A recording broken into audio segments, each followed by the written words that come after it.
Hello viewers, এই tutorial থেকে আমরা aTube ক্যাচার ডাউনলোড এবং ইনস্টল করার পদ্ধতি জেনে প্রয়োজনে প্রয়োগ করতে পারব। এর জন্য প্রথমেই আপনার পিসি বা ল্যাপটপে ইন্টারনেট সংযোগ দিন। ডেস্কটপ এনভায়রনমেন্টে গুগল ক্রোম বা অন্য যে কোনো ওয়েব ব্রাউজার ওপেন করুন। অ্যাড্রেস বারে www.google.com টাইপ করে কিবোর্ডে এন্টার প্রেস করুন। এবার এখানে এই সার্চ বারে download aTube catcher free type করে কিবোর্ডে এন্টার প্রেস করুন, অথবা এখানে এই গুগল সার্চ লেখা বাটনে ক্লিক করুন।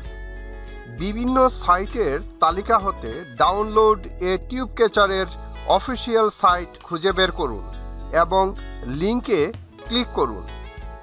aTube ক্যাচার এর সাইট চালু হলে ফ্রি ডাউনলোড লিঙ্কে ক্লিক করুন। এখানে ডাউনলোড নাও এই বাটনে ক্লিক করুন। দেখুন এখানে ডাউনলোড হচ্ছে। ডাউনলোড হয়ে গেলে এখানে রাইট বাটনে ক্লিক করে ডায়লগ বক্স ওপেন করে লোকেশনে যান। এখানে বলা আবশ্যক, ফাইলটি সাধারণত ডকুমেন্টসের ডাউনলোড ফোল্ডারে সেভ হয়।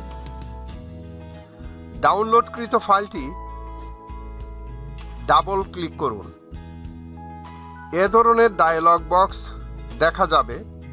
এর রান অপশনে ক্লিক করুন।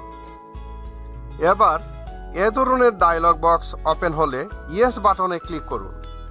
এবার নেক্সট বাটনে ক্লিক করুন। অ্যাকসেপ্ট ক্লিক করুন। ইনস্টল শুরু হয়ে যাবে। শতভাগ ইনস্টল হয়ে গেলে ফিনিশ বাটনে ক্লিক করুন। সবশেষে ইনস্টলেশন কমপ্লিটেড এই ডায়লগ বক্সের ক্লোজ বাটনে ক্লিক করে কার্যক্রম সম্পন্ন করুন। ভিউয়ার্স, টিউটোরিয়ালটি যদি আপনার ভালো লেগে থাকে তবে আমার চ্যানেলটি সাবস্ক্রাইব করুন। পরিশেষে ধন্যবাদ জানিয়ে শেষ করছি।